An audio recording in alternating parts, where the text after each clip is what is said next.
ठीक है। अरे clear, value at the centre of earth, value of g equal to 0। वो दोनों पॉइंट्स लिखा दिए थे वी और यू वाले।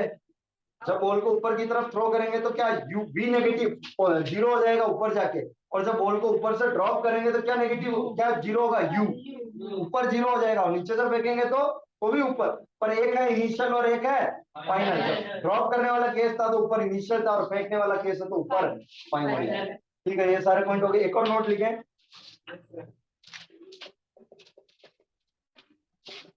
मास is measured by spring balance. Mass is measured by spring balance. अभी बताते हैं, देखो कैसा होता है।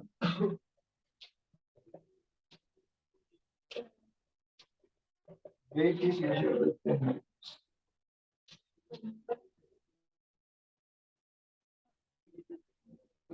फिर इसके बाद सवाल, मास इज मेजर्ड बाय या pan balance and weight is measured by spring balance. अब सुनना बेटा, तुम्हारा जो वेइंग मशीन पे खड़े होके मेजर करते हो, क्या मेजर करते हो, मास या वेट? मास मेजर करते हो, और उसमें किलो में चलता है वो। वेट का यूनिट तो क्या है, न्यूटन, उसमें आती किलो, 60 किलो, 70 किलो। तुम क्या मेजर कर रहे हो, तुम्हारा मास।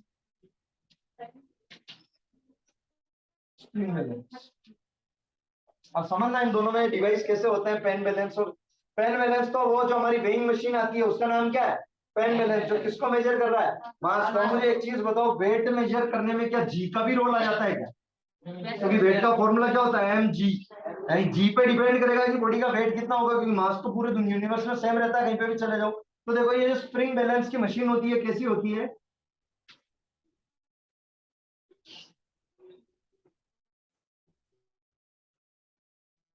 ये ऐसी एक मशीन होती है, इसमें यहाँ रीडिंग्स होती है अंदर की तरफ, क्लियर। और ये एक वायर कनेक्ट रहता है स्प्रिंग से। तुम्हें स्प्रिंग बैलेंस मेजर करना है तो तुम यहाँ, जैसे मुझे पत्थर का क्या मेजर करना था, वेट, मास नहीं, क्या वेट, मास मेजर करना तो उसको वेइंग मशीन पे रख दूंगा, ठीक है। लेकिन मुझे क्या मेजर करना, वेट। तो इसको ऐसे, इसके ऊपर एक ऐसा हैंडल होता है, इसको ऐसे हाथ में पकड़ते हैं, और नीचे अपन ने लगा दिया पत्थर को या किसी भी चीज को जिसका मुझे क्या मेजर करना है, वेट। तो क्या ये नीचे की तरफ खींचेगी, नीचे की तरफ खींचेगी, तो क्या इसमें ग्रेविटेशनल फोर्स लग रहा है, इसमें ग्रेविटेशनल फोर्स कितना लग रहा है, एम जी। अरे कितना लग रहा है, एम जी। तो यहाँ ये जो वैल्यू हमें बताता है, ये सीधी किसकी वैल्यू बताता है, वेट की। किसकी, वेट की। डिवाइस इसी तरह डिजाइन किया गया है कि वो इस बॉल या इस पत्थर के ऊपर लगने वाला ग्रेविटेशनल फोर्स, उसकी हमें क्या बता देगा, वैल्यू। और उसकी हमें वैल्यू बता देगा ग्रेविटेशनल फोर्स की, यानी वो क्या है बेटा, वेट है। वो क्या है, वेट है। अगर उस ग्रेविटेशनल फोर्स की वैल्यू बता देगा तो वो क्या है बच्चे, वेट है। तो ये प्रोसेस कोई नहीं पूछेगा, बस डिवाइस का नाम ध्यान रखना है। जैसे स्पीडोमीटर स्पीड को मेजर करता है, ओडोमीटर डिस्टेंस को मेजर करता है, उसी तरह mass is measured by pan balance and weight is measured by spring balance. इसको हाथ में पकड़ते हैं, नीचे जी भी लग रहा है, तो ये रीडिंग उसी हिसाब से बताएगा कि इस बॉडी के मास को जी से गुणा करके तुम्हें आंसर आएगा।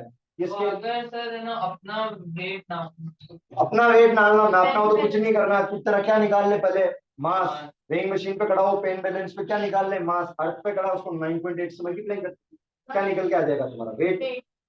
तुम तो निकाल सकते हो ना डायरेक्टली, पर अगर छोटे ऑब्जेक्ट का ऐसे मेजर करना हो तो उसके लिए डायरेक्ट मेजर करना हो, कि सर मल्टीप्लाई नहीं करना है। छोटे ऑब्जेक्ट्स के लिए लैब में कोई एक्सपेरिमेंट कर रहे हैं, उसका वेट कैलकुलेट करना है, तो सीधा क्या यूज करते हैं, स्प्रिंग बैलेंस। क्या यूज करते हैं, स्प्रिंग बैलेंस। सलमा क्लियर? नहीं, सरफेस पे नहीं, इस पे से हाथ पे लेंगे, मतलब ग्राउंड से ऊपर। अरे यार, जब वो तराजू में कुछ तोलता है तो क्या वो हाथ में उठाता है क्या, तभी तो वो दोनों नीचे की तरफ जाते हैं। तो यहाँ जब इसको हाथ में उठाओगे तभी तो ये स्प्रिंग खींचेगी नीचे। पत्थर बांधा, स्प्रिंग खींचेगी, तो यहाँ रीडिंग में चेंजेस आएंगे या नहीं आएंगे, जितनी खींच रही है उतनी रीडिंग बताएगा। वो क्या हो गया, वेट हो गया। वो क्या हो गया, वेट। ठीक है, कोई दिक्कत? चलिए जी, अब सुनना, मोशन की इक्वेशन याद है तीनों किसी को? क्या यहाँ पे भी मैंने बॉल को फेंका, बॉल नीचे आ रही है, क्या मोशन हो रहा है क्या? फर्क ये है कि यहाँ पे फोर्स कौन सा है और एक्सेलरेशन कौन सा है, जी। यहाँ डिस्टेंस की जगह क्या ले लेंगे, हाइट। अरे पहले हम मोशन ऐसे पढ़ रहे थे, स्ट्रेट लाइन मोशन की, ऑब्जेक्ट यहाँ से यहाँ गया, इसने डिस्टेंस कवर की एस, एक्सेलरेशन था इसमें ए, वेलोसिटी यू वी और टाइम टी। फिर अब क्या कर रहे हैं, बॉल को यहाँ से यहाँ फेंक रहे हैं, यहाँ से यहाँ फेंक रहे हैं। ठीक है, तो देखना, ये तो दोनों सेम रहेगी, इनिशियल वेलोसिटी फाइनल वेलोसिटी, लेकिन इस बार ए क्या बन जाएगा, जी, और ये एस की जगह क्या ले लोगे तुम, एच, हाइट। और टाइम तो t। तो तीनों इक्वेशन याद है किसी को मोशन की?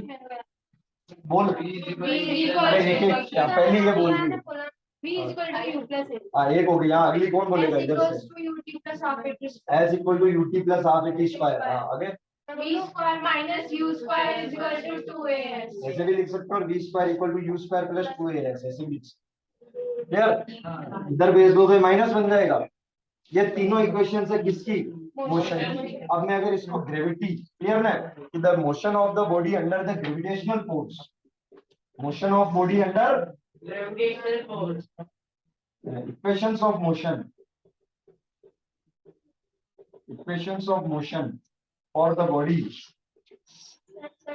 अंडर Yes, नागर का आ रहा है. क्लोज कर दो। एक मिनट, अपने एब्सेंट है इनमें से तो नहीं है वो, क्या नाम अनुष्का नागर थोड़ी हो। क्लोज क्लोज करो, कैंसिल।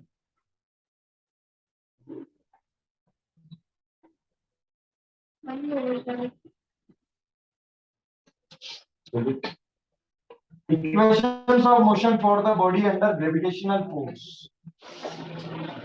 देखो क्या बन जाएगी?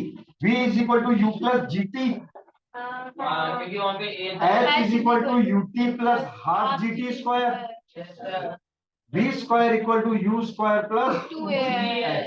Sorry. अरे इस बार बस मोशन ग्रेविटेशन में ऐसे ही ऊपर नीचे का मोशन है और कोई मोशन नहीं। हाँ हाँ, बस एक ही जगह तो जी लेना और डिस्टेंस की जगह हाइट लेना है। बॉडी ऐसे और ऐसे ट्रैवल करेगी ग्रेविटेशनल फोर्स में, ये वर्टिकल मोशन होगा। तो equations of motion for the body under gravitational force ये लिख लेना ऐसे, ये लिखते हैं ना। तो फिर अपन करते हैं क्वेश्चंस। मास, वेट और size. 16 kg। Calculate first its weight on earth, second its weight on moon,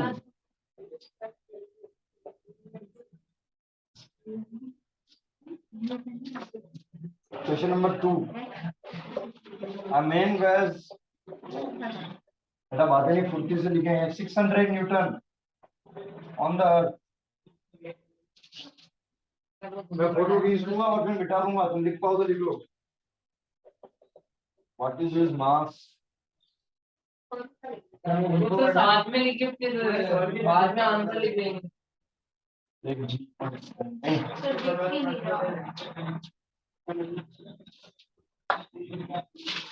on the moon, हाँ निकल गया सर फर्स्ट का। क्या है? अरे ये मेरी राइटिंग है।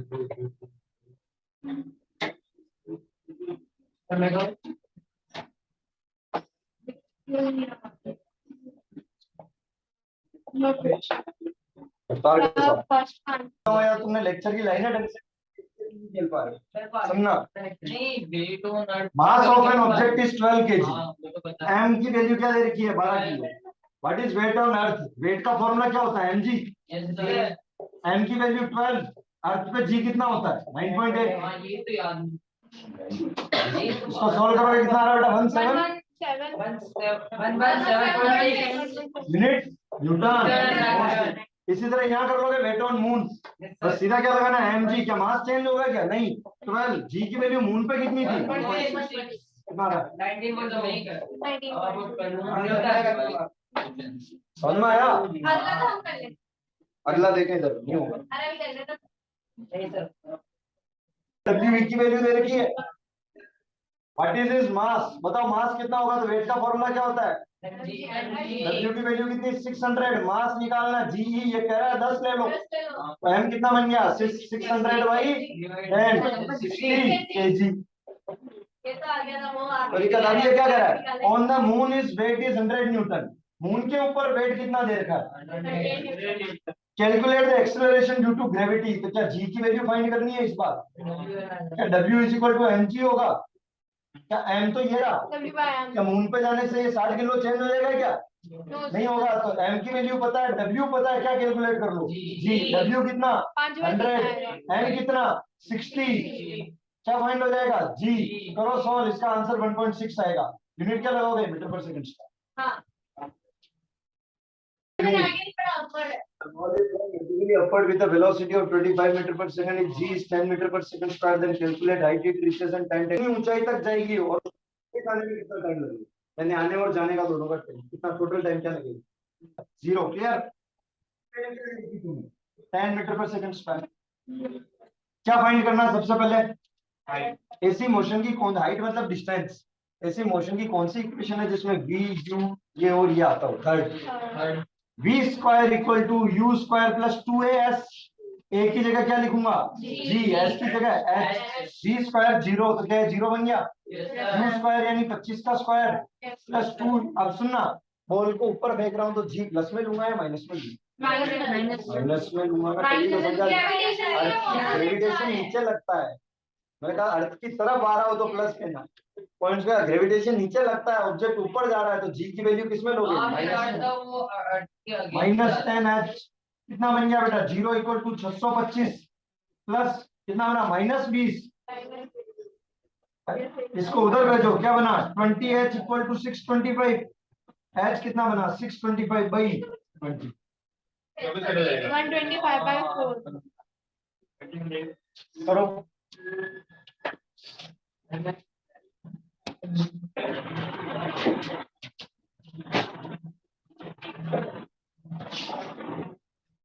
तो 31.2 20 की है 60, 31.2 है 2 5 20 से कम 20 5.0 31.2 40, ठीक है, कितना आ रहा है 21.2। यूनिट क्या लगाएंगे, मीटर, अरे लंबाई मीटर में। तो समझ में आया कैसे किया, यहाँ रोल था भैया जी की वैल्यू माइनस रखने का, बॉल ऊपर फेंकेंगे बस जी की वैल्यू नेगेटिव। ग्रेविटेशन के सवालों में ध्यान रखें, ग्रेविटेशनल फोर्स बेटा नीचे लगता है, क्या बॉडी उस फोर्स के अगेंस्ट जा रही है, क्या मुझे एक चीज बताओ, एक्सीलरेशन में कल ही पढ़ा, एक्सीलरेशन नेगेटिव कब होता है, जब इनिशियल ज्यादा हो और फाइनल कम हो, क्या यहाँ फाइनल 0 हो रही है, जी ऑब्वियसली नेगेटिव में लेना पड़ेगा तुम्हें। हमें आप देखो ये ऐसे याद रख लेंगे, अगर वो अर्थ के ना अगेंस्ट अगेंस्ट आ रही तो नेगेटिव लेना है, अर्थ के अगेंस्ट आ रही तो छोटे जी की वैल्यू क्या, किसकी जी यानी छोटा जी, छोटे जी की वैल्यू क्या लोगे नेगेटिव, अगर अर्थ के अगेंस्ट आ रही है तो। हाँ अगला क्वेश्चन देखें, time taken to return back, सुनना उसको वापस आने में कितना टाइम लगा, 2.5 आएगा अरे जब तो देखो बेटा करो इसको 2.5 सेकंड। इसके अंदर भी बहुत सारे ये है क्वेश्चन एक ही है, चल चाहिए 25 प्लस बस ये तो तुमने कल जाने जाने का टाइम निकाला है, वापस आने का भी पूछ रहा है, अरे टाइम टू रिटर्न बैक मतलब जाके आने का पूरा टाइम पूछ रहा है, डबल करो।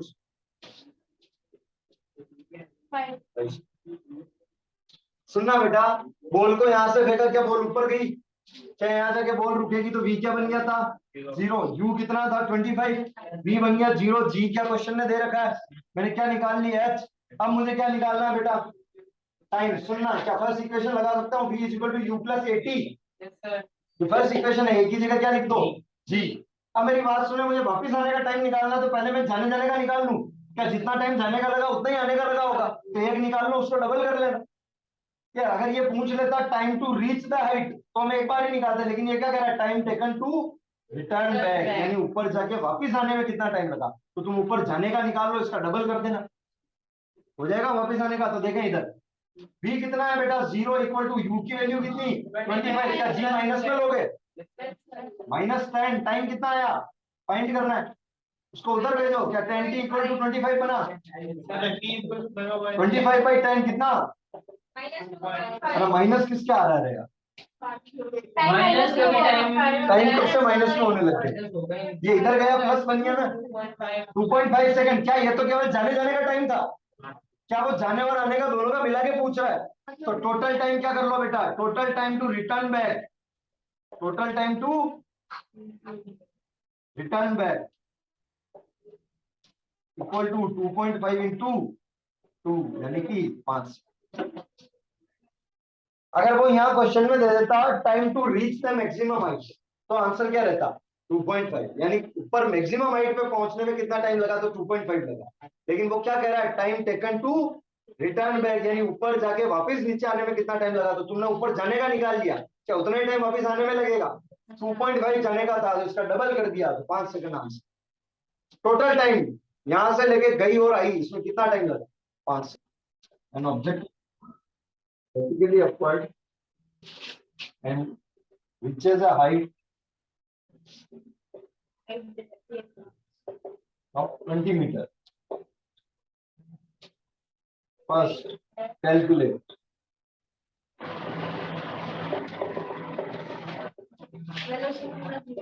the velocity with which object is thrown तो वो क्या लिखा है? Upward and and reaches, पहुंच चुकी है एक हाइट पे, कितनी दूरी, 20 मीटर। बॉल तुमने फेंकी 20 मीटर ऊपर चली गई, बताओ किस वेलोसिटी के साथ फेंकी? The velocity with which object is throne. आपने जी नहीं मेरे को मैं दे रहा हूँ सब दे रहा हूँ, जी की वैल्यू 10 लेंगे यहाँ पे, दे रहा हूँ, क्वेश्चन तो कंप्लीट होने दो। Second, time taken by object to reach the highest point.